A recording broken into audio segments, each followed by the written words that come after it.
సింపుల్‌గా, టేస్టీగా chicken curry చేసేసుకుందామా? రోటీస్‌లోకి, అన్నంలోకి రెండిట్లోకి బావుంటదనమాట. ఫస్ట్ అయితే ఆనియన్స్ ఏసుకోవాలి. ఆనియన్స్ ఏసుకున్న తర్వాత మసాలా సామాన్లేసుకోవాలి. అది ఇలాచి ఇవన్నీ ఉంటాయి గదా! అవన్నీ ఏసుకోవాలి.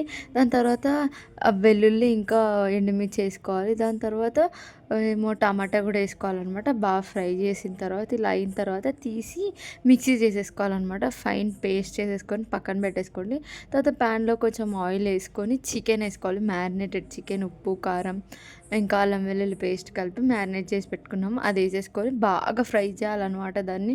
ఓన్లీ ఏం వాటర్ ఏయకుండా ఫ్రైయే చేయాలి. ఫ్రై చేసిన తర్వాత అది తీసి పక్కన పెట్టుకొని అందులోనే ఆయిల్ ఏసి, కారం, అల్లం వెల్లుల్లి పేస్ట్ ఏసి ఫస్ట్ కొంచెం ఇలా కలిపి తర్వాత చేసుకున్నాం గదా!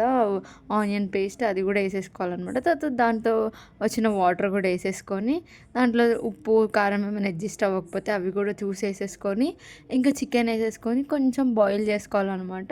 కొంచెం మంచిగా చేసుకున్న తర్వాత లాస్ట్‌లో అయితే కసూరి మేతి ఏసుకొని, కొత్తిమీర గూడా ఉంటే ఏసుకోండి. నా దగ్గర లేదు అందుకే ఏసుకోలే. చపాతీలో తింటే సూపర్ ఉంది. నాకైతే ఫుల్ నచ్చింది. ఈ వీడియోకి ఇంతే. ఓకే మరి. బాయ్.